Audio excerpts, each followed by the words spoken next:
Hello, everyone. Welcome. We can start our General Assembly. I leave the floor to Ms. Cindy Chang for the introduction part. Thank you, Cindy. Sure. Good morning, bonjour. Dear distinguished guests and colleagues, shareholders, it's my honor to be here to chair an annual general meeting today. Unfortunately, our chairman, Mr. Nelson Chang, has taken ill. He's not able to present today, and so I will. But he has asked me to share some of his words to everyone. Um, what I'm going to recite are messages from Mr. Chairman, Mr. Nelson Chang. We are living in a time of unprecedented challenges, with climate changes and its devastating impacts becoming even more apparent. However, we're also witnessing a global awakening, a recognition that we must transition towards a sustainable and decarbonized future. You will see from TCC and our company's press release this morning that TCC has announced its intention for its wholly owned subsidiary, Taiwan Cement Europe Holdings, to launch a tender offer targeting the shares of NOAA. And if TCC's shareholding reaches more than 90%, it will implement a squeeze out process to take NOAA private. NOAA stands at the forefront of an important energy revolution, and its ultimate goal is to develop the technologies necessary to develop and integrate renewable energy sources, energy storage, and e-mobility solutions. We are committed to providing our customers with reliable, efficient, and environmentally friendly energy solutions and meets the world's evolving needs. However, these goals require deployment of significant capital. In the past year, our shareholders have voted down the ECBs, and in its place, a rights issue was conducted to raise the capital NOAA needed. In fact, TCC subscribed almost 90% of the rights issue, causing TCC to now own almost 89% of NOAA's shares. To continue NOAA's growth trajectory, we expect NOAA will need further financial support from TCC, and the current shareholding structure of NOAA does not support this. TCC believes that private ownership of NOAA will provide greater flexibility in making long-term business-focused decisions.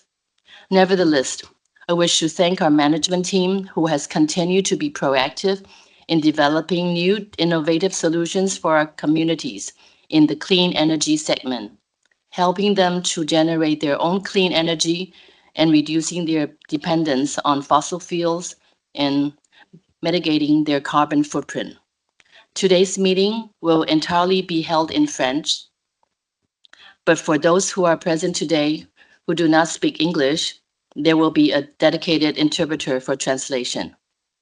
I propose that we begin the meeting immediately and kindly request the board secretary to explain the legal procedure for the opening of this annual general meeting. Thank you. Thank you, Cindy. Thank you. We can start. I will switch then in French. Donc encore, mesdames et messieurs, bienvenue à notre Assemblée générale. Je vais vous présenter les formalités légales de l'Assemblée qui, comme on a dit, sera présidée par Madame Chang. Comme vous le savez, l'Assemblée générale a été convoquée ces jours, donc le 15 de juin, le 13 de juin, conformément à l'article 21 de nos statuts. L'avis des réunions a été publié au bulletin des annonces légales obligatoires le 6 mai 2024. L'avis de convocation a été publié au journal d'annonces légales du 24 mai 2024 et au bulletin des annonces légales obligatoires du 24 mai 2024. Les actionnaires nominatifs et les commissaires aux comptes qui sont présents toujours aujourd'hui avec nous ont été régulièrement convoqués par lettre. S'agissant de la composition du bureau de votre assemblée, en accord avec les dispositions statutaires et légales, Monsieur Yang, qui est présent aujourd'hui, qui représente l'actionnaire qui a le plus grand nombre de voix présents à l'Assemblée, a accepté d'exercer les fonctions de scrutateur. En accord avec les présidents et les scrutateurs, j'assumerai les fonctions de secrétaire du bureau de l'Assemblée générale. Société Générale Security Services m'indique que les actionnaires présents aujourd'hui et qui ont voté par procuration ou par correspondance représentent 187 965 213 actions pour 15 actionnaires, soit le 87,7% des actions et avec droit de vote. L'Assemblée générale est donc régulièrement constituée et peut valablement se tenir tant pour les résolutions ordinaires que pour celles extraordinaires. Donc, on peut commencer notre AG et je déclare donc l'Assemblée générale ouverte. L'ensemble des documents requis par la réglementation en vigueur ont été déposés sur le bureau de l'Assemblée. En outre, tous les documents préalables ont été mis à disposition des actionnaires dans les délais prescrits, en particulier en moyenne du site Internet de la société dans la rubrique dédiée à la présente Assemblée.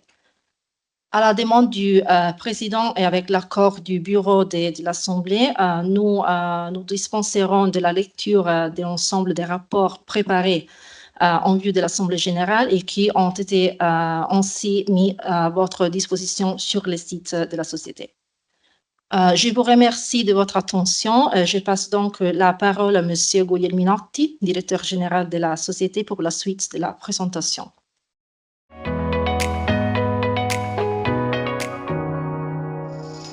Merci Francesca.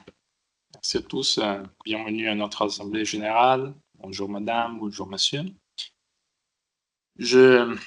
J'essaierai de vous présenter la société, les résultats des marchés et de les faire d'une façon compréhensive pour vous aider à lire notre bilan, notre résultat et notre performance. Le premier chapitre, un petit peu le résumé de qu'est-ce que le groupe NOA fait aujourd'hui. Un groupe qui est composé par 3 sociétés. La première est celle historique, NOA Energy, qui est essentiellement la société qui, il y a presque 10 ans, a été cotée sur les marchés réglementés Euronext à Paris, qui aujourd'hui, à l'époque, on avait à peu près moins d'1 million de chiffre d'affaires, et aujourd'hui, sur NOA Energy, on a plus de 200 millions de chiffre d'affaires et EBITDA positif. Aujourd'hui, on est le numéro 3 au monde entre les intégrateurs de systèmes spécialisés dans le stockage d'énergie. La deuxième société est Free2Move Solutions, qui est la joint venture avec le groupe Stellantis. Et aujourd'hui, on est le partenaire exclusif du groupe Stellantis en Europe et aux États-Unis. La troisième est Atlante, qui est où, avec l'accord de nos actionnaires majorité, on investit principalement en termes d'infrastructure de recharge pour les véhicules électriques fast and ultra fast, donc la recharge ultra rapide, qui est exactement ce que c'est dans le contexte de la mobilité électrique. Les premières 2 sociétés sont profitables, ont de grands chiffres d'affaires, moins de 300 millions d'euros, et ont investi tout l'argent qu'ils ont fait au niveau de NOA Energy et de e-Solutions, mais encore plus important, l'argent les fonds qu'on a levés avec l'énorme support de nos actionnaires majoritaires TCC, et on continuera à investir en ligne avec les mots qui ont été prononcés par le président de l'Assemblée, Cindy Chang. Donc, pour faire un petit résumé de cette année, je lance un petit vidéo qui va être plus vite de ma présentation.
Je pense que cette vidéo est résumée là, un petit peu ce qu'on a fait dans les derniers 18 mois, je dirais, parce qu'il y avait la mise au jour aussi à la fin, à peu près la date de cette EJM. Et ça, c'est la version technique, donc je passe directement à résumer sur la partie financière.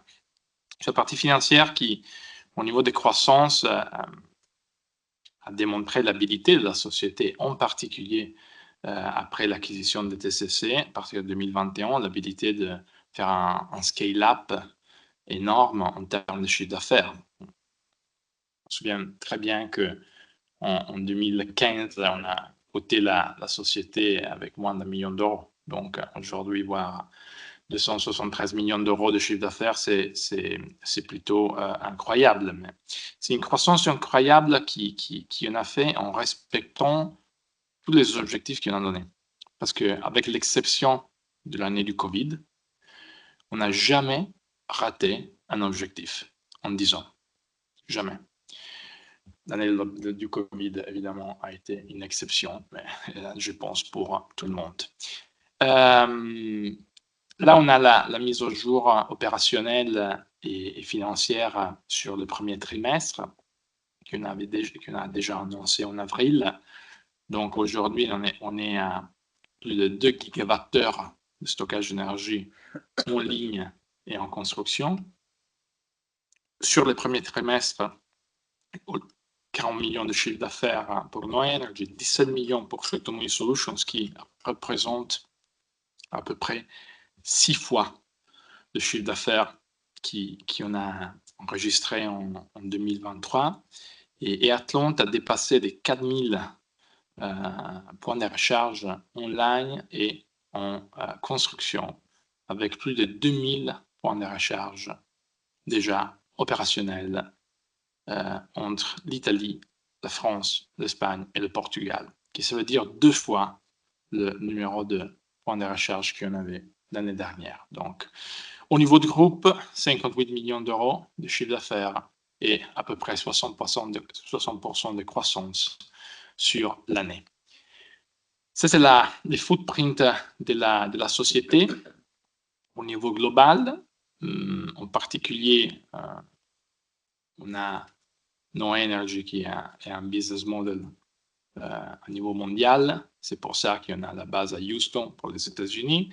Après, on a une grande présence en Europe à cause d'Atlante, parce qu'Atlante doit avoir aussi une présence territoriale pour les réseaux. Donc, on a 2 sièges en Portugal, Lisbonne et Porto, un siège à Madrid, un bureau à Barcelone.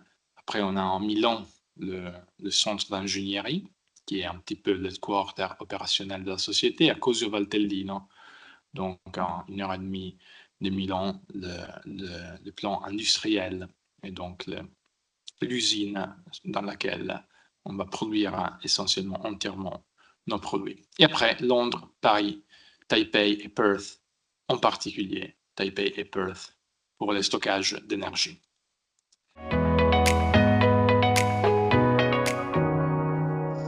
Si on va bouger sur un petit peu de deep dive, comme on dit en anglais, donc sur les résultats de No Energy, on a aussi dans ce cas une petite vidéo qui va faire un petit résumé de dernier 18 mois.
Donc ça, c'est les footprints territorial de Noah Energy en termes de capacité installée.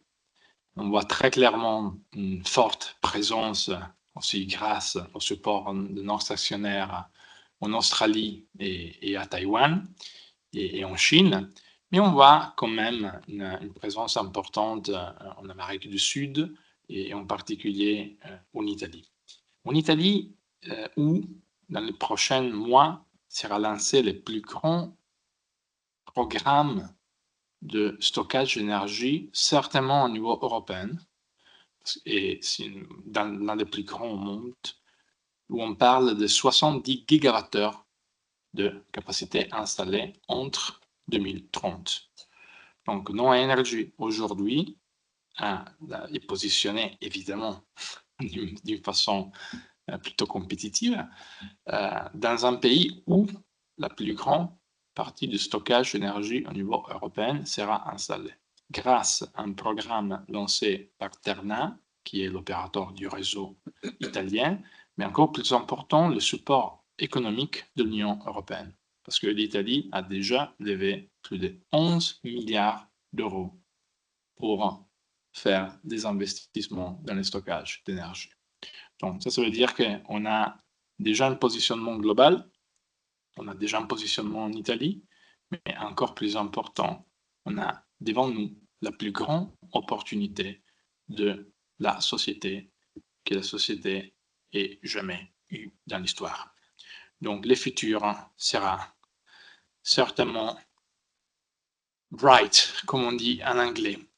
Pourquoi ça? Parce que le positionnement au niveau global de Noah Energy a été aussi récemment certifié par Bloomberg. On a été mis dans la liste de Tier 1 Global System Integrator, un producteur. Et on voit très clairement que le positionnement de Noah Energy est essentiellement le seul en Italie.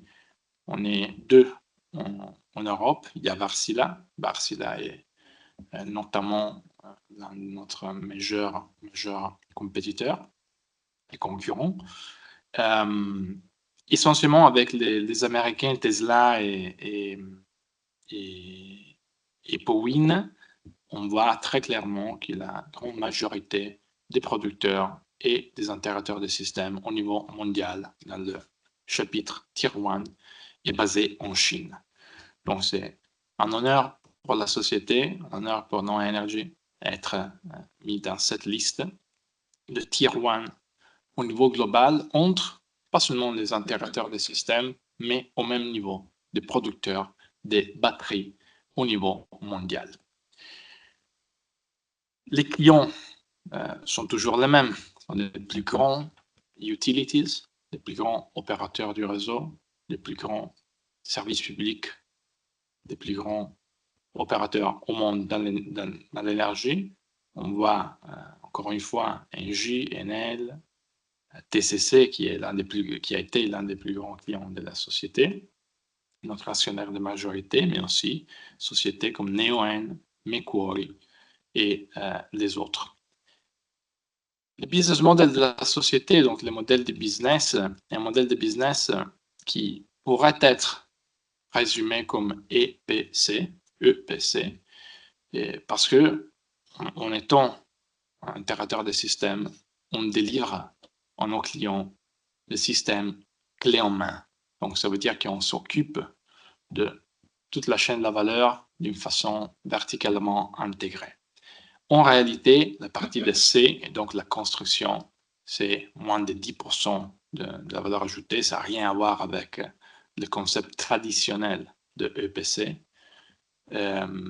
Et ça est essentiellement dû au fait que la partie technologique et d'ingénierie de la société soit 90% de la valeur de la société. Donc, la phase de construction de nos systèmes est la partie la plus petite qui on délivre à nos clients. Du point de vue financier, c'est pas un typo, mais on a exactement 205 millions de chiffre d'affaires en 2023 et 205 millions de backlog. Donc, c'est pas une erreur, mais c'est exactement le même chiffre. à peu près de 1,1 GWh en construction à la fin de 2023 et aussi la même chiffre sur le premier trimestre. Premier trimestre où on avait 1,6 milliard de pipeline des projets. Et les projets en Italie que j'ai mentionnés, c'est pas encore là, parce que techniquement, c'est négligeable aujourd'hui dans le pipeline qu'on a.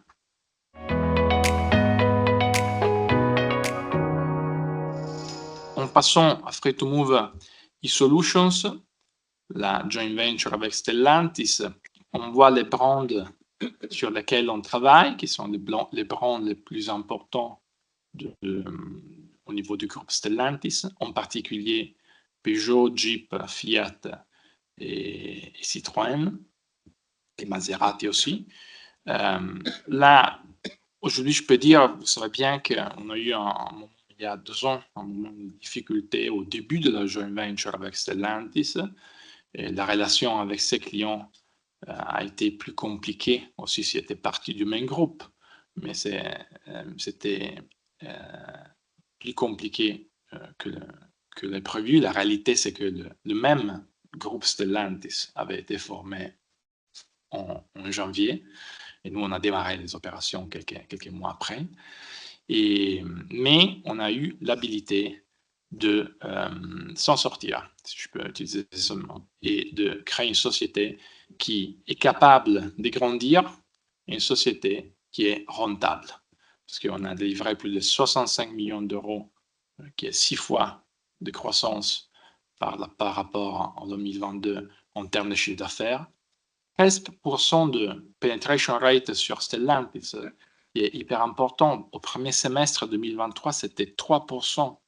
Donc, le taux de pénétration sur Stellantis a augmenté chaque mois jusqu'à 13% et au premier trimestre 2024 était au 18%. Et ça se regarde très clairement dans les chiffres. En 2023, où on a eu une exposition plus importante aux États-Unis, on voit 53 millions de chiffre d'affaires aux États-Unis que 12 en Europe, avec 24 millions de backlog. Mais on voit une inversion sur l'Europe grâce à l'augmentation du taux de pénétration au niveau de Stellantis en Europe.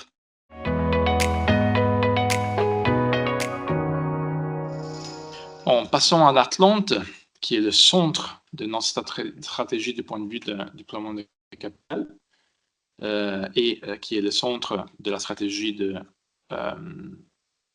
devenir owner and operator en fast and ultra fast charging infrastructure coupled with storage. Donc, c'est côté Atlante et le centre. Et ça, c'est une petite vidéo pour résumer.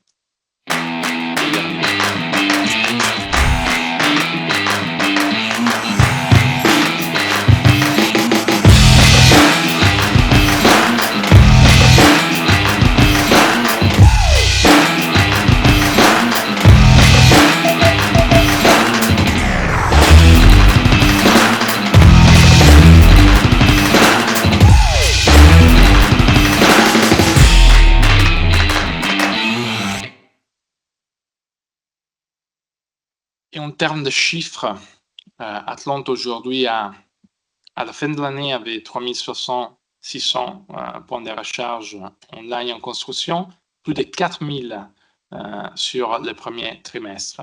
Encore plus important, 70 millions de subventions européennes et par caisse de dépôt ont été gagnés par la société et 17 millions sur le premier trimestre 2024. 150 personnes, et un team exceptionnel et des résultats du point de vue d'infrastructure qui évidemment confirment l'habilité de la société de développer un réseau de recharge le plus vite possible et à une vitesse qui est plus ou moins entre le double et 3 fois la vitesse de tout autre opérateur au niveau européen.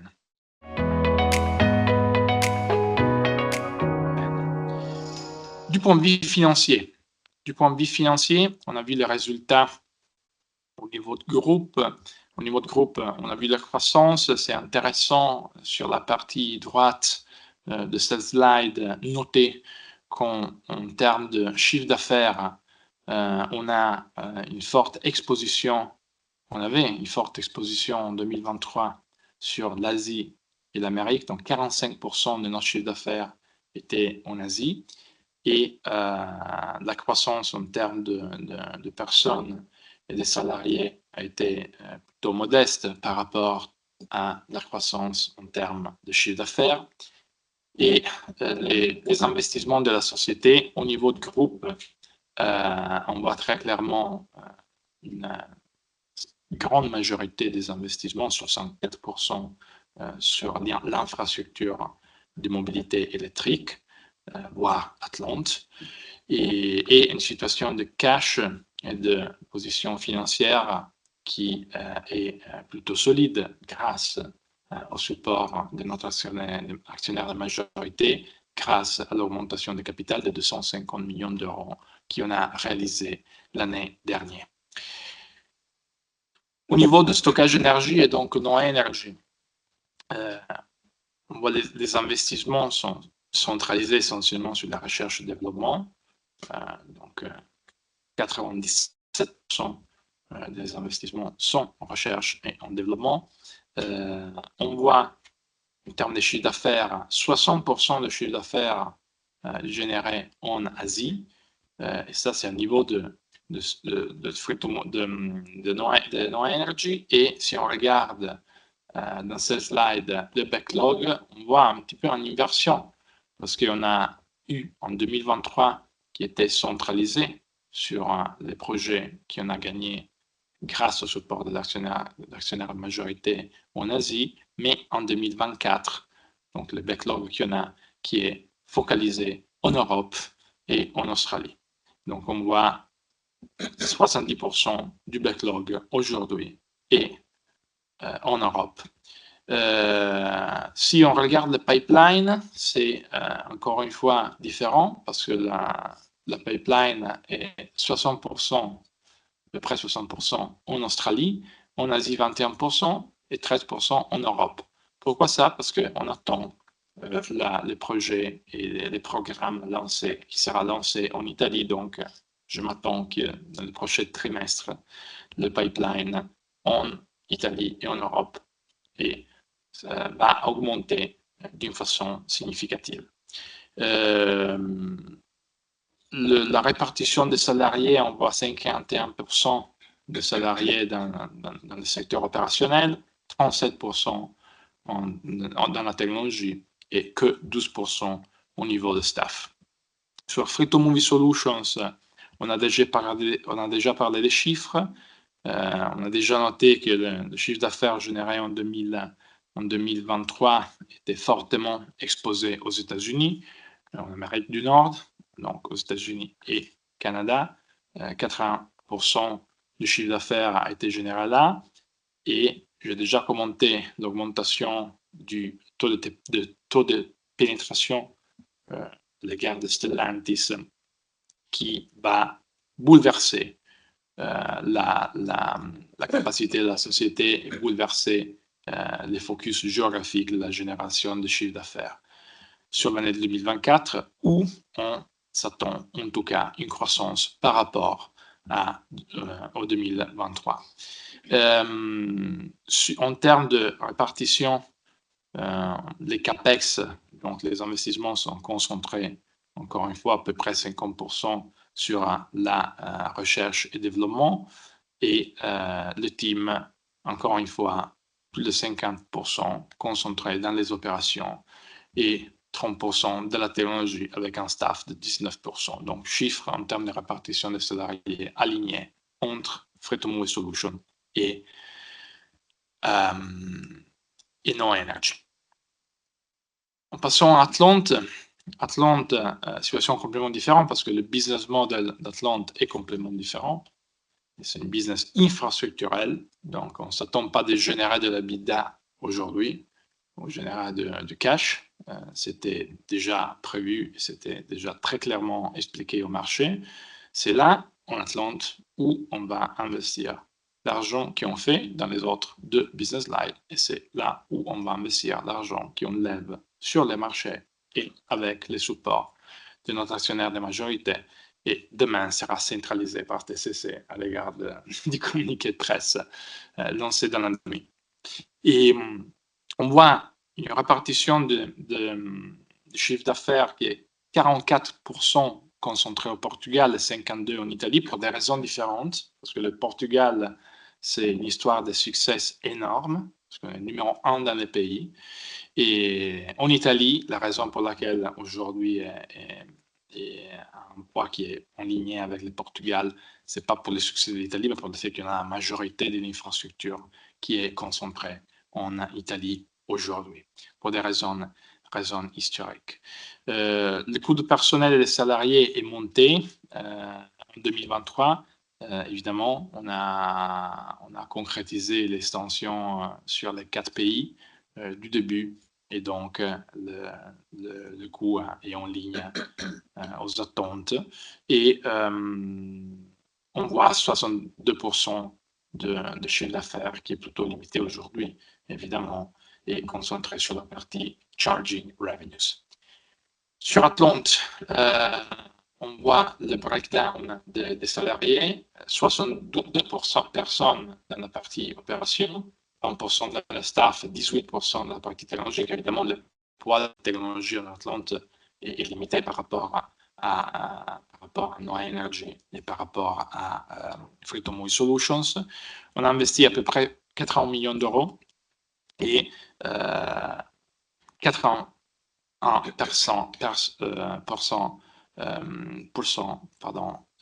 sur l'infrastructure. Évidemment, c'est le business principal de Atlante. Donc, en passant à la durabilité. Durabilité, c'est évidemment au cœur de la stratégie de la société du point de vue du business model.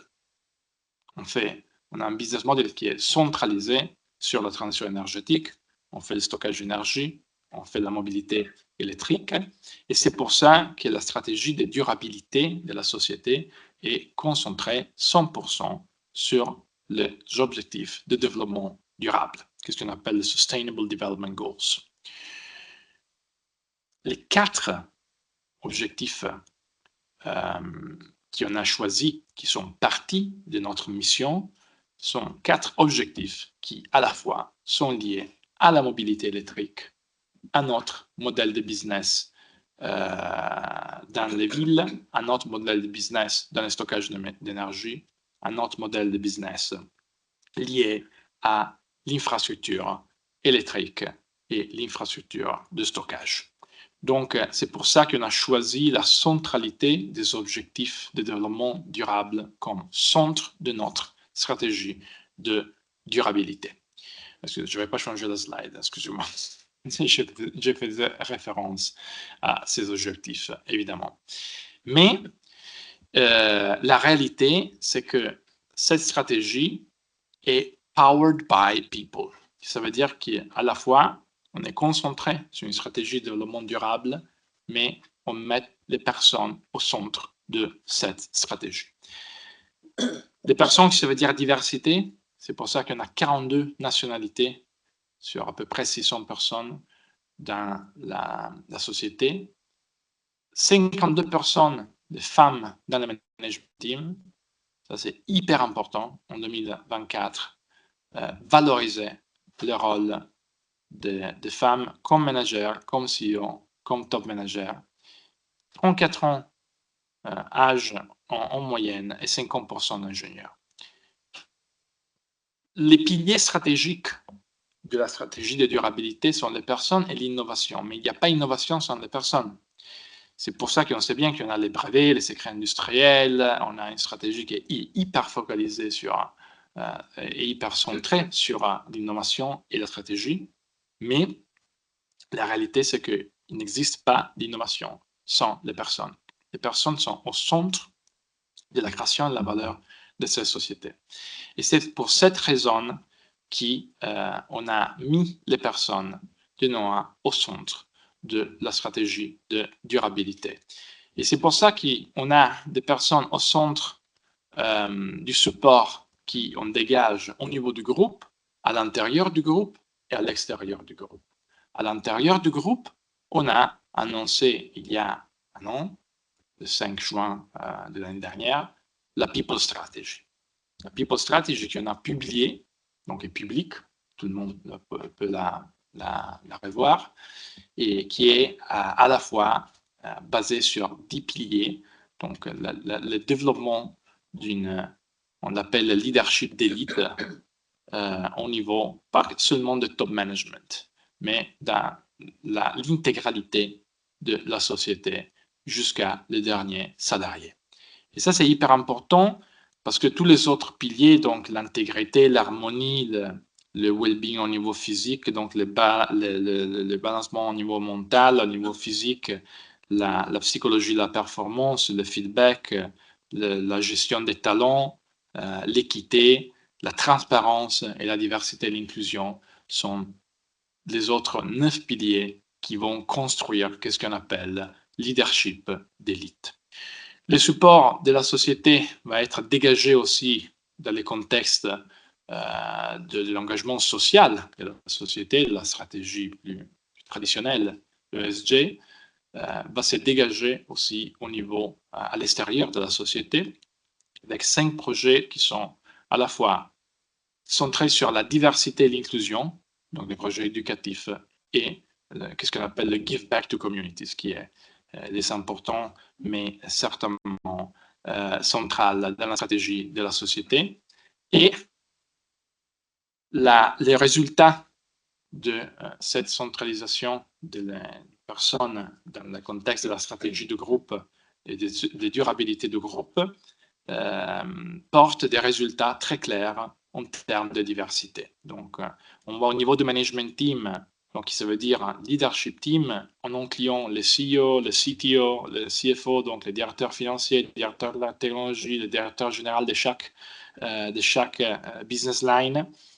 52% au niveau du management team, 58% de femmes dans le leadership team au niveau du groupe, 45% au niveau du conseil d'administration, essentiellement pas de différence en termes de salary gap, on a des petites différences qui sont liées à des questions géographiques, mais on a essentiellement une parité de salaire entre femmes et au niveau du groupe, et pour un total de 34% de femmes au niveau du groupe et 54% en excluant les départements d'ingénierie où on sait bien la population féminine est plutôt compliquée au niveau européen et mondial. Donc, l'exécution de la stratégie de durabilité, donc de la People Strategy, est centrée sur ce qu'on appelle les non-elite programmes. Les non-elite programmes est le programme de corporate well-being de la société et qui est fondé sur 4 piliers. Donc la diversité, l'inclusion, le balancement au niveau physique et mental et la psychologie de la performance qui porte à ce qu'on appelle leadership d'élite. Leadership d'élite est un programme qui a un taux de participation énorme. On voit très clairement la partie physique, donc les tests qui ont fait, les follow-up, 83% des personnes qui font le follow-up de training et physical training au niveau du groupe. On voit très clairement sur le support au niveau mental, 9% en Italie, mais 37% dans les autres pays à utiliser le help desk sur le support mental et psychologique qu'on donne à notre employé. Et on voit les chiffres, c'est un taux d'utilisation qui est énorme et qui porte des énormes bénéfices au niveau du groupe et aux employés. Donc, la question est, c'est quoi l'impact économique de cette corporate well-being?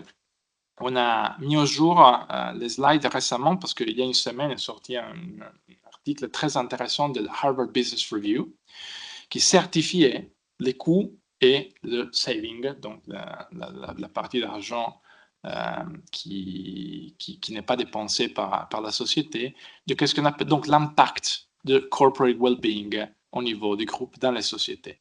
Et dans cette étude, était certifié par Harvard que toutes les sociétés qui ont des programmes de corporate well-being ont en général moins 11% de turnover, donc de changement d'employés et de leaver au niveau du groupe par rapport aux sociétés qui n'ont pas un programme de corporate well-being.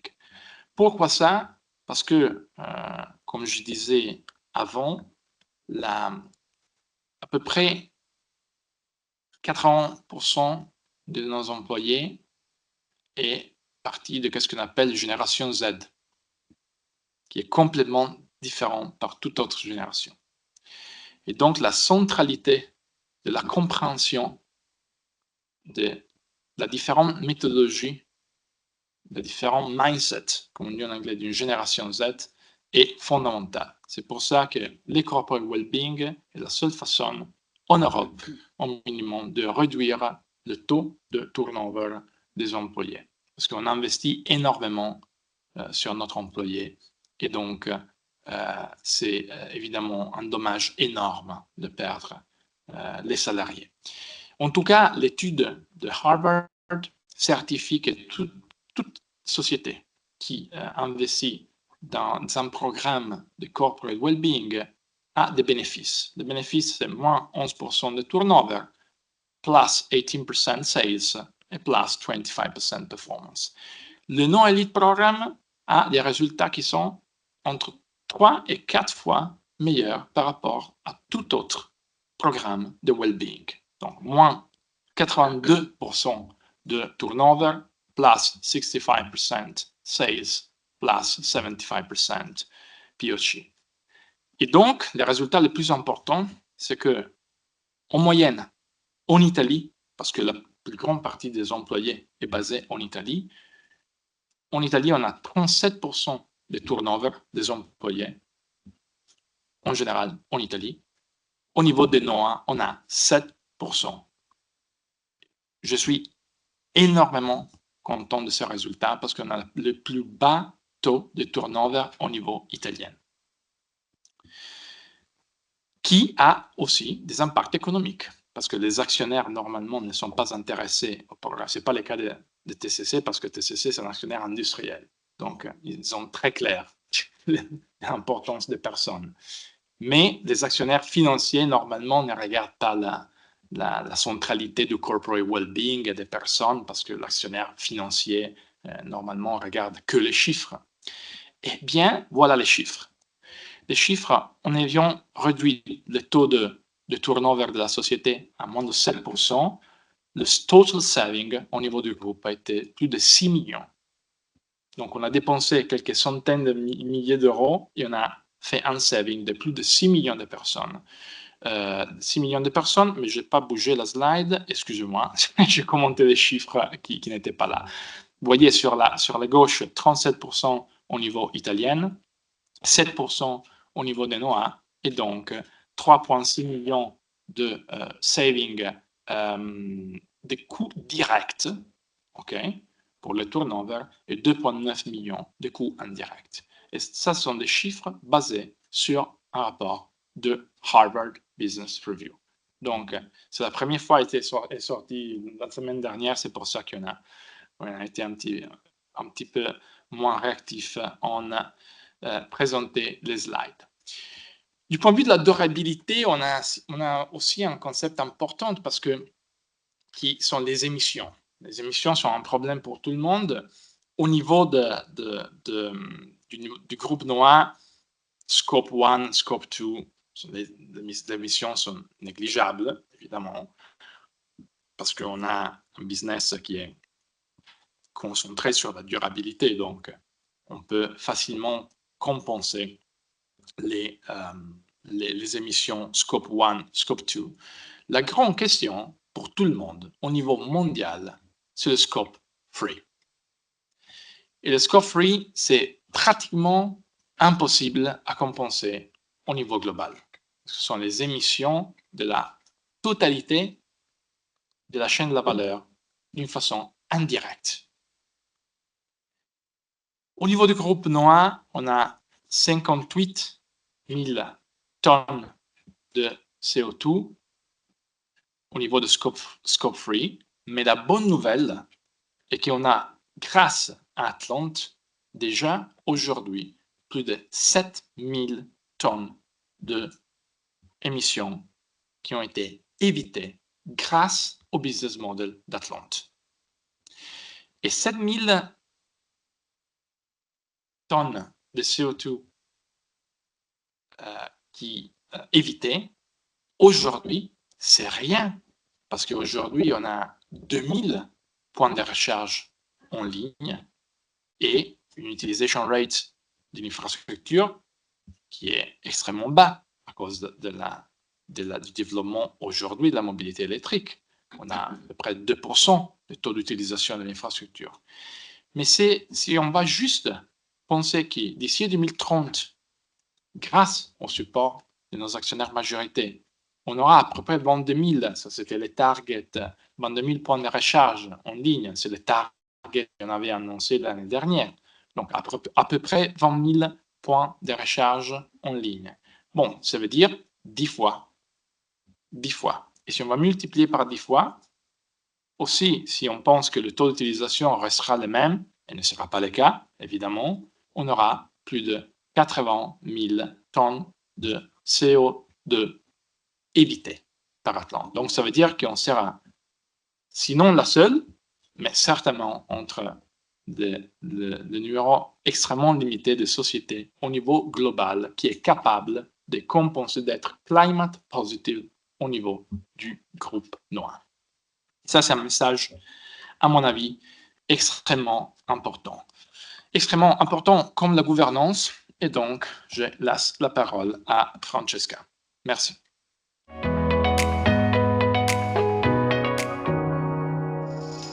Merci, Carlalberto.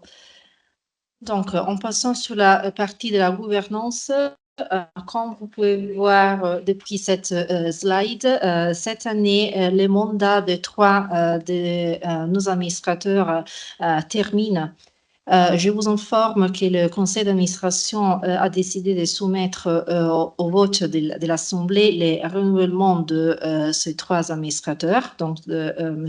Carlalberto Guglielminotti, de M. Giuseppe Artizzo et Mme Cinzia Atterbeck, comme membres du conseil d'administration pour une durée de 3 années. Suite à cette assemblée donc, et au vote des actionnaires, le conseil d'administration sera toujours composé, comme vous pouvez voir, comme est déjà composé. Je vous informe aussi que par décision du conseil d'administration du 30 mai, M. Guglielminotti a été nommé directeur général de la société pour une durée d'un seul an à partir d'aujourd'hui et jusqu'à la date de la prochaine Assemblée générale en 2025.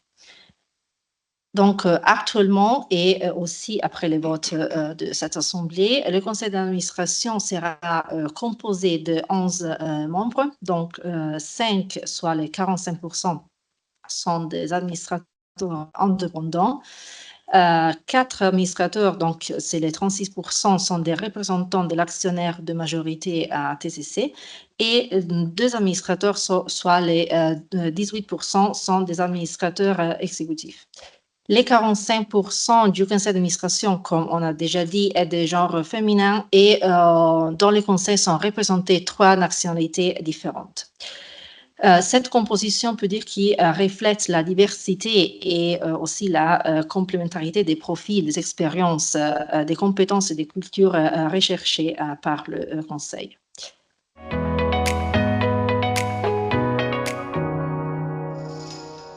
Je passe maintenant à la partie liée à la rémunération applicable aux mandataires sociaux de la société, au président du conseil d'administration, au directeur général et aux membres du conseil d'administration de notre société au titre soit de l'exercice 2023, donc on a des votes, comme vous avez ex post, et de la politique de rémunération pour l'année 2024. Donc, on parle de vote ex ante.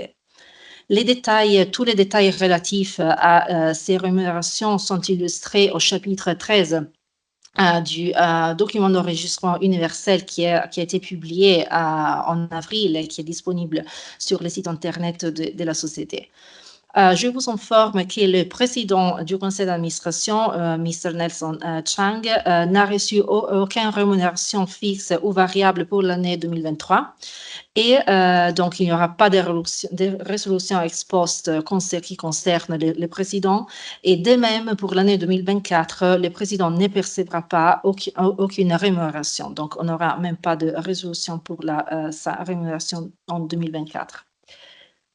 Donc, je vous présente maintenant la rémunération du directeur général Carlo Alberto Guglielminotti, qui, comme vous pouvez voir depuis cette slide, repose sur deux éléments principaux, qui est une rémunération à court terme en numéraire et une rémunération à moyen long terme. Pour ce qui concerne les votes ex post, vous voyez ici la rémunération que M. Guglielminotti a perçue en 2023, qui se compose d'une partie d'une rémunération fixe et une rémunération variable, composée d'un bonus MBO et d'un plan d'intéressement à court terme qui sont basés les deux sur des objectifs soit qualitatifs, soit quantitatifs, comme décidé par l'Assemblée générale de l'année dernière.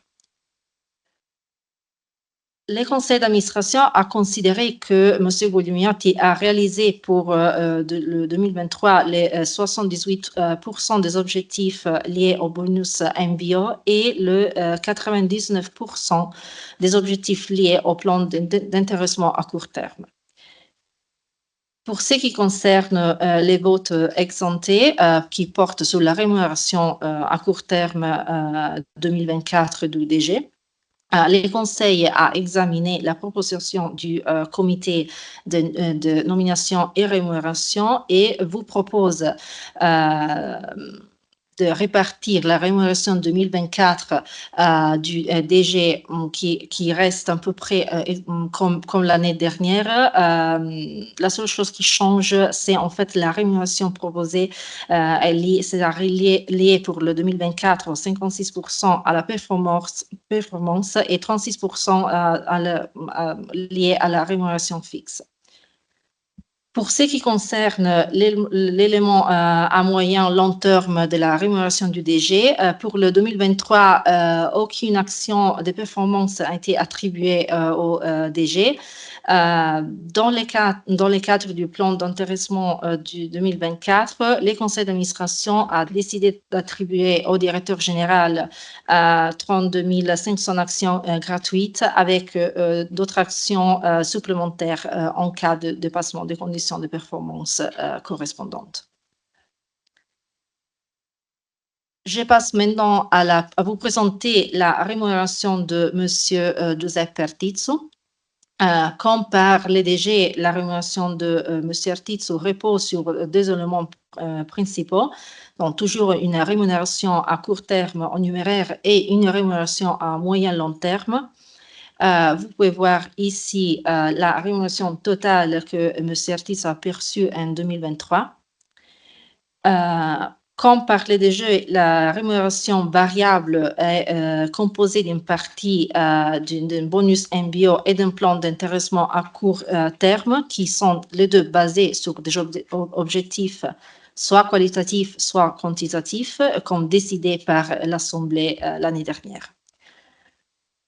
Pour le 2023, le conseil d'administration a considéré que M. Artizzu a réalisé le 94% des objectifs liés au bonus MBO et le 95% des objectifs liés au plan d'intéressement à court terme.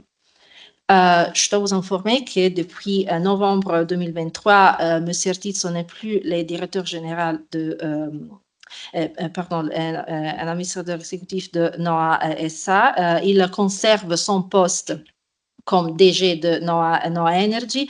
Donc, à partir de 2024, donc à partir de cette année, sa rémunération ne relève plus des règles du CMPI.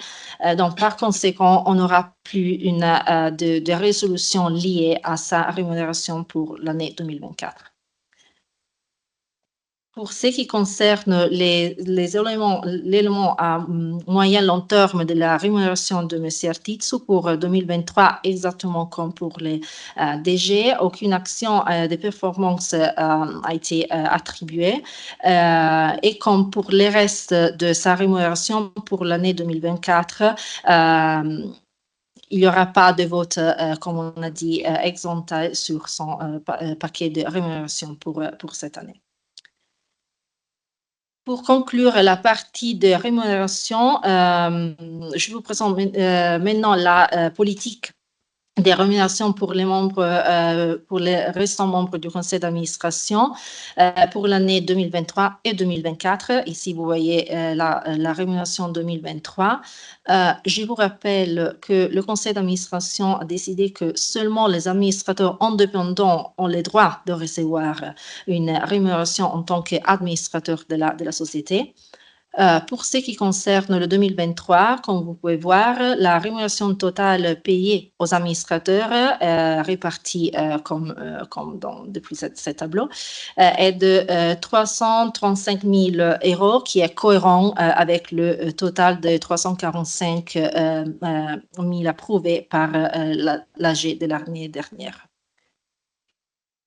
Pour ce qui concerne la rémunération totale 2024 pour les administrateurs indépendants, il vous est proposé de la fixer à 370 000 €.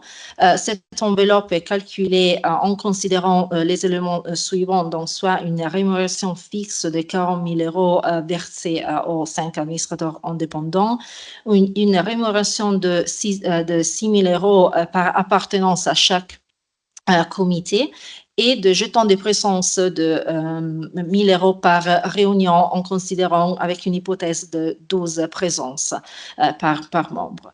Nous prévoyons aussi 20 000 € en plus en cas de réunion extraordinaire du conseil ou création de nouveaux comités.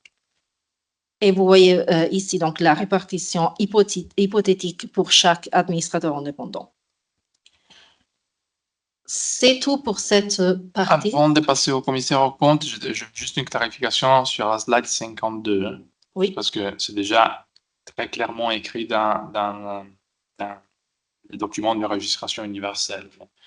Pour clarité, la raison pour laquelle Giuseppe Artizzo n'est plus directeur général de NOAA SA, c'est tout simplement parce que jusqu'à novembre, on avait la holding de participation en Atlante et en Free2move Solutions était NOAA Energy.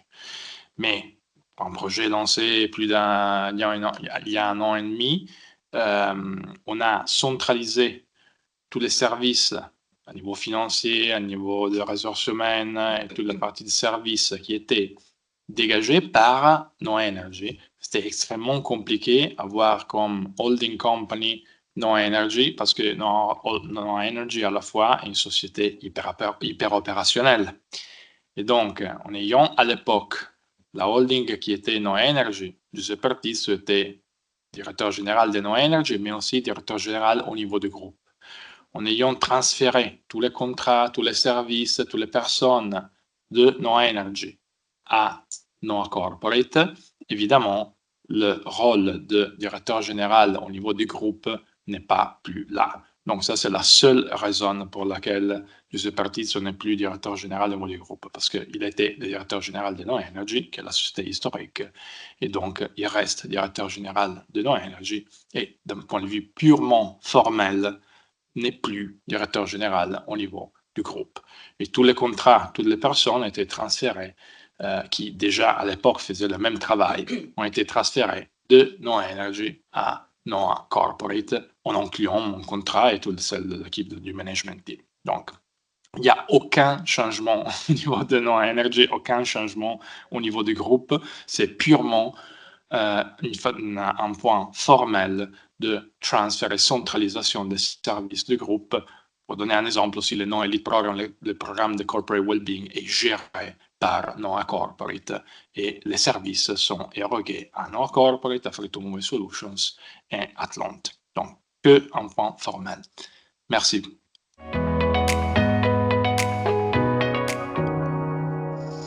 Merci, Calaberto.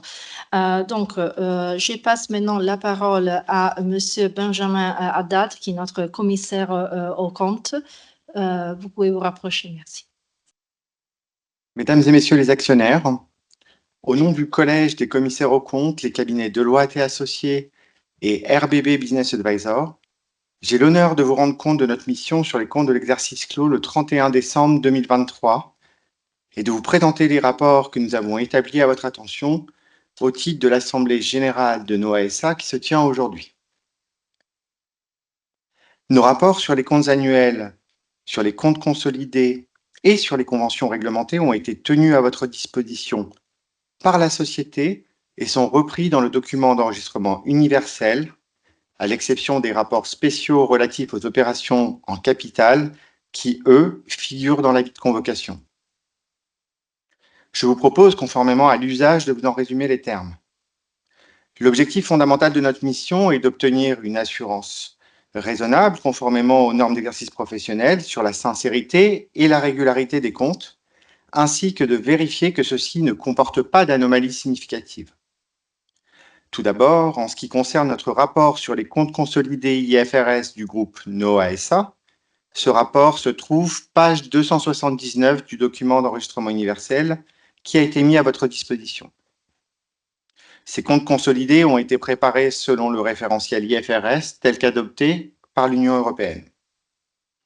En ce qui concerne les points clés de notre audit, les estimations et jugements retenus portent sur la comptabilisation du chiffre d'affaires, sur les contrats de services à long terme, au forfait et sur la comptabilisation des immobilisations relatives au développement.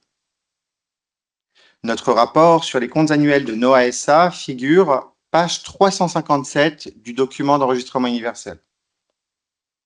Les comptes annuels de votre société ont été préparés selon les règles et méthodes et principes comptables français. En application des dispositions du Code de commerce relatives aux justifications des appréciations et aux points clés de l'audit, notre rapport fait état des estimations et jugements retenus pour l'évaluation des titres de participation des filiales.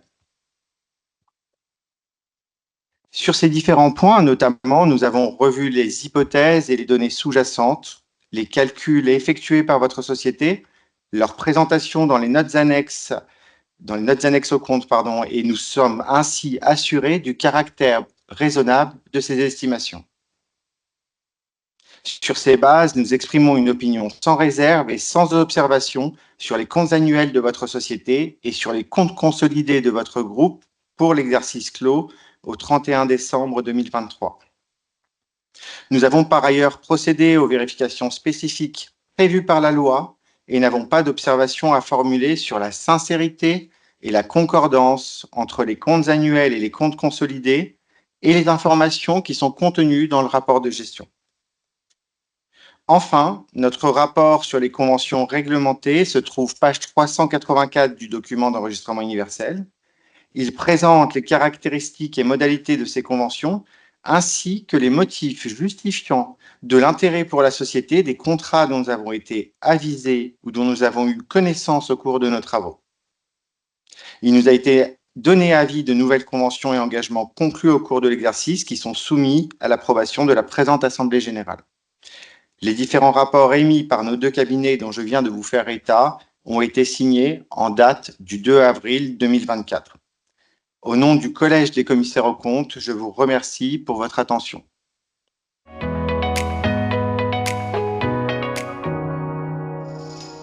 On est arrivé à la partie de questions-réponses.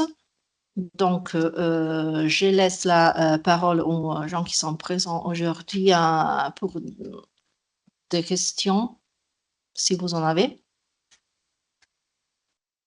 Bonjour, Florent Roulet de la banque d'affaires Bragg Garnier. J'avais une question pour Monsieur Carlo Alberto. Dans votre présentation, vous n'évoquez pas souvent les synergies entre vos trois activités. Est-ce que vous continuez de penser que les trois activités sont synergistiques ensemble, et est-ce que votre actionnaire majoritaire, peut-être qu'ils répondront séparément, continue de suivre cette stratégie, notamment sur le fait que les stages de maturité, comme vous l'avez expliqué, et les CAPEX nécessaires sont potentiellement des stades différents? Merci. Merci pour la question. Je laisse évidemment la deuxième partie de la question peut-être à Men Cheng ou à Cindy Cheng. Je réponds à la première. Le groupe a été créé exactement par les mêmes personnes qui sont aujourd'hui dans les différents business lines. Donc, il y a une communauté, un partage culturel, valorial entre les personnes énorme. Donc, si la question est, les synergies techniques sont plutôt limitées aujourd'hui, parce que aussi les stockages d'énergie qui utilisent Atlante, on a déjà déployé aussi sur les autoroutes françaises, on a des chargeurs avec du stockage d'énergie, on a déployé en France, on a déployé en Italie, on est en train de déployer en Portugal. Donc, le fait, c'est pas que c'est Noah Energy qui vend le stockage d'énergie à Atlante, qui est le concept traditionnel des synergies. Non, c'est pas le cas. Pour des dizaines de raisons techniques, donc c'est mieux développer quelque chose de plus petit. Par contre, on peut utiliser aussi la technologie de l'actionnaire TCC. C'est absolument plus précise et adaptable à qu'est-ce qu'il faut pour Atlante. Mais le point, c'est pas la synergie technique, mais la synergie valorielle, parce que toutes les personnes qui sont aujourd'hui en Atlante étaient des personnes qui travaillaient pour Noah Energy au niveau des groupes, qui ont été formées, qui sont capables de travailler et de sélectionner des technologies de stockage d'énergie avec l'aide de Noah Energy, le support de Noah Energy et le know-how de Noah Energy. Donc, la mesuration du point de vue des banques de synergie est compliquée à représenter. Mais qu'est-ce que je peux dire, c'est que l'unité au niveau de groupe et le fort partage d'une culture et des valeurs est fondamental. Premièrement, pour être plus efficace et pour déployer le know-how au niveau du groupe et préserver le know-how au niveau du groupe. Et deuxièmement, parce que ça va aider aussi, et ça c'est l'une des raisons, une dizaine des raisons pour lesquelles on a créé Noah Corporate, pour préserver l'identité et la culture et les valeurs qui, à la fin de la fin, portent les résultats qu'on a vus. Et donc, le taux de turnover plus bas qu'il y en a en Italie, ever. On les voit là. Ils sont des millions d'euros qu'on ne va pas dépenser. Non? Et donc, ça, c'est la réponse. Donc, synergie techniquement difficile à valoriser, mais fondamentale pour préserver les personnes et la valeur, la création de valeur au niveau du groupe. Et sur les plans d'investissement, vous avez bien noté que le business model de Free2Move et de Noah Energy est complètement différent. La partie la plus importante, c'est qu'il y a des grands chiffres d'affaires et EBITDA positif au niveau du groupe, aussi en incluant la corporate. Donc, c'est que Atlante qui a un business model différent, qui est infrastructurel, qui va évidemment nécessiter un déploiement de capital important. Et ça, c'est l'une des raisons qui était mentionnée aussi dans les communiqués de presse. Donc, l'une des raisons pour le delisting est exactement la possibilité pour l'actionnaire de majorité de faire le funding de la société d'une façon plus vite, plus simplifiée et moins réglementée. Et donc, sur le futur, je laisse la parole à Romain Cheng qui a des idées plutôt claires sur le futur de la société. Donc, à toi, Romain, the floor is yours. Okay, thank you for your question. My name is Roman Chen. I'm the president of TCC Group Holdings, and I'm also part of the management team of NOAA SA as a Chief Strategy Execution Officer. I work very closely with this guy. And after TCC acquired majority on the shares of NOAA, we proposed to the minority shareholder to issue Euro convertible bond to support the growth of NOAA as a whole all the way to the end of 2024. But unfortunately, the majority of minority shareholder, they turn us down. And then we are forced to raise 250 million in capital. And the TCC participate 90% of that 250, while the majority of minority shareholder, they not just reject our Euro convertible bond, and they also did not participate the rights issue. But that's fine. TCC take 90% of the rights issue. And in addition to that 90% participation of this rights issue, TCC also provide a total of 638 million euros credit support to NOAA Energy to issue performance bond, and also provide letter support to the principal for NOAA Energy to become the winner of the projects. And the TCC also provides 74 million shareholder loan to NOAA SA as a whole to pledge to the banks to get certain credit lines. And you also heard from CEO Calabato mention that NOAA has a very good team and a very ambitious plan for the year going forward. For Atlantic, to take Atlantic as an example, Atlantic currently they have 2,000 POC online and additional 2,000 POC under construction. But the reality is, out of this 250 million capital injection, 170 million was injected into Atlantic for them to build all the POC and charging station. We have very aggressive plan to grow the POC from 2,000 to 20,000. It's not cheap and require tremendous amount of capital and credit support. So that's the reason why the board of TCC, they are willing to support, but under the condition, wait until that TCC own 100% of NOAA, because the minority shareholder may reject any other new fundraising program. But the destiny of NOAA, including the management employee, I think we should provide more flexibility for the management, for the employee, for the shareholders to grow accordingly to the plan. That's pretty much my answer. Thank you. Merci. Est-ce qu'il y a, oui, il y a une autre question?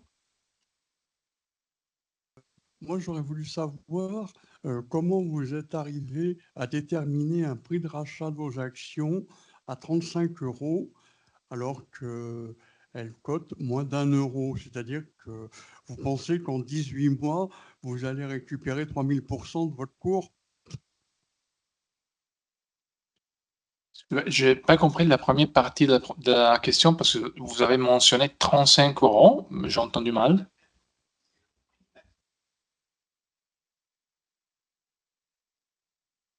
Ah, ok, qui n'a rien à voir. Peut-être la partie technique, je sais pas. C'est le maximum prix de rachat et c'est une question technique. Ça n'a rien à voir avec le prix de l'OPA. Ça n'a rien à voir. C'est complètement irréaliste. Je suis d'accord. Vous pouviez même mettre le prix de rachat 1000 €. Oui, mais les questions techniques, ça c'est un point sur la résolution technique de potentiel rachat des actions par la société. OK? Donc, premièrement, ça n'a rien à voir avec l'OPA. Donc, la question, c'est comment on a déterminé le maximum prix auquel la société pourrait racheter les actions. Numéro 1, je peux vous rassurer qu'on ne va pas le faire, parce que comme vous avez vu ce matin, il y a un OPA en cours qui va être déposé par TCC d'ici aux prochains jours.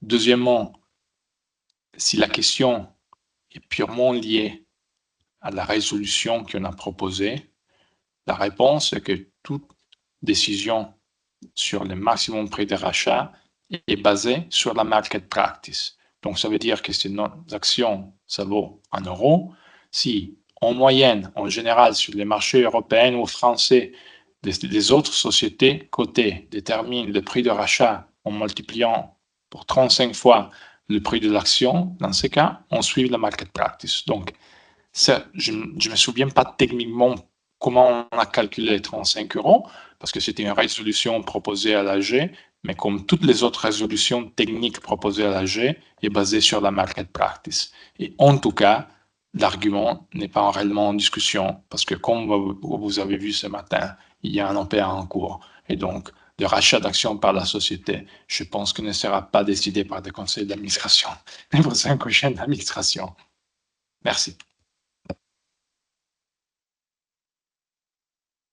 Est-ce qu'il y a d'autres questions? Alors, si non, je crois qu'on peut passer à la dernière partie, qui c'est les votes justement sur les résolutions.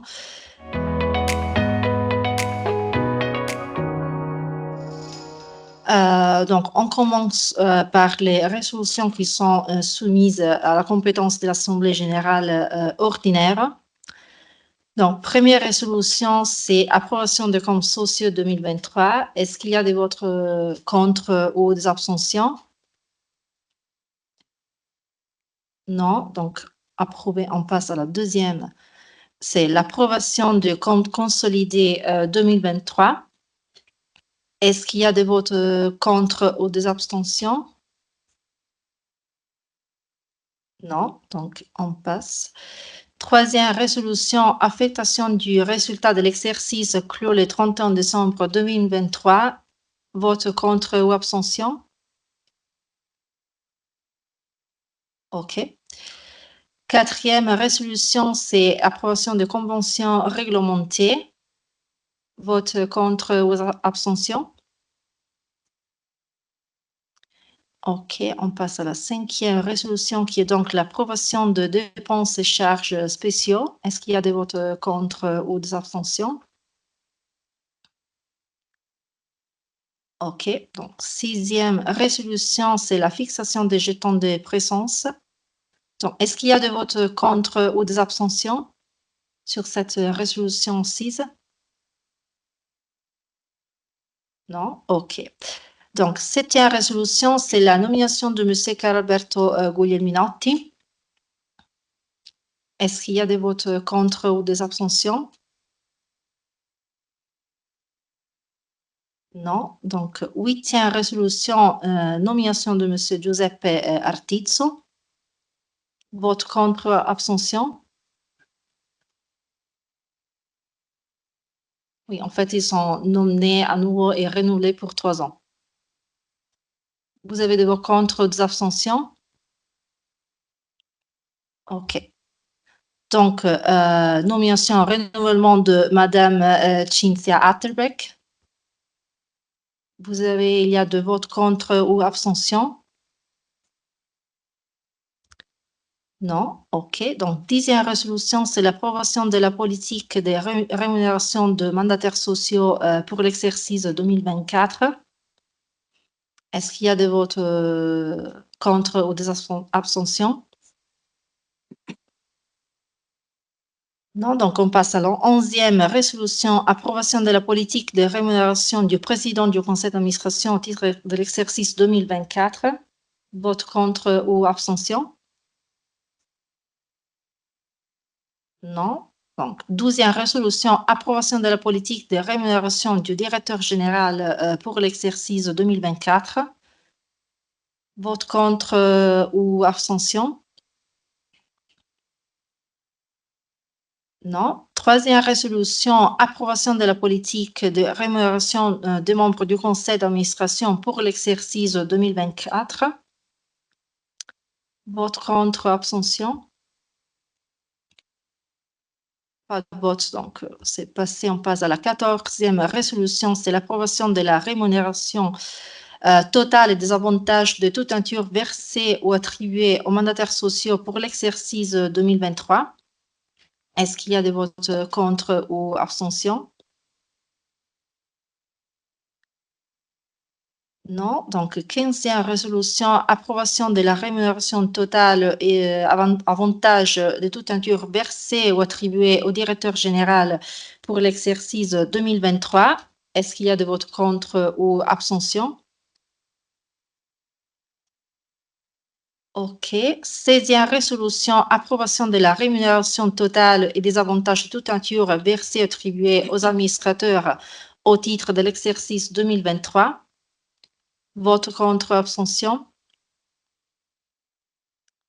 Non. Donc, 17e résolution, c'est la nomination de Deloitte et Associés commissaire aux comptes chargé de certifier les informations en matière du développement durable. Est-ce qu'il y a des votes contre ou des abstentions?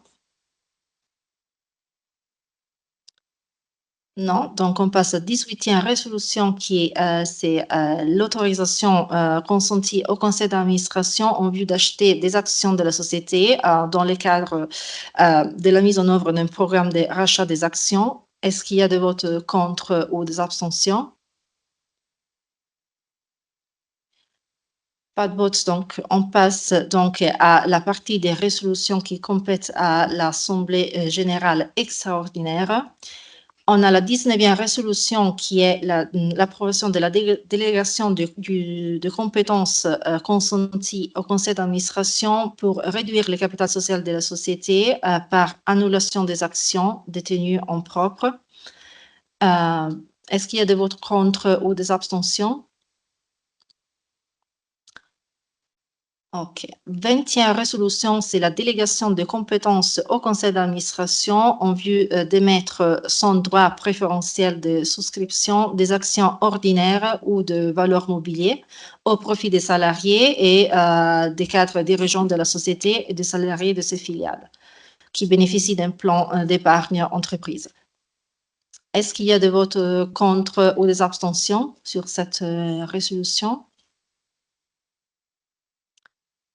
Non. Donc, on passe à la 21e résolution qui est l'autorisation consentie au conseil d'administration pour consentir des options de souscription ou d'achat d'actions au profit de mandataires sociaux ou membres du personnel de la société ou de ses filiales. Est-ce qu'il y a des votes contre ou des abstentions? OK. On passe à la 22e résolution qui est la modification de l'article 2, objet des statuts de la société, à l'effet de modifier évidemment l'objet de la société. Est-ce qu'il y a de votes contraires ou des abstentions? OK. 23e résolution, c'est toujours une modification du statut. Cette fois, c'est l'article 4, siège social de la société. Est-ce qu'il y a de votes contraires ou des abstentions? OK. 24e résolution, c'est toujours une modification du statut pour l'article 18, directeur général, à l'effet de porter à 75 ans le limite d'âge du directeur général de la société. Est-ce qu'il y a de votes contraires ou des abstentions? OK. Donc, il y a la dernière résolution qui relève de la compétence de l'Assemblée générale ordinaire, qui est pouvoir en vue de formalité. La 25e résolution, la dernière, est-ce qu'il y a de votes contre ou des abstentions? OK. Donc, sont tous approuvés. Je laisse donc cette partie de vote est terminée. Je laisse la parole pour les closing remarks to Cindy. Thank you. Merci. Thank you all for your presence and your support. I'll now announce that the meeting has closed. We come to an end. Thank you.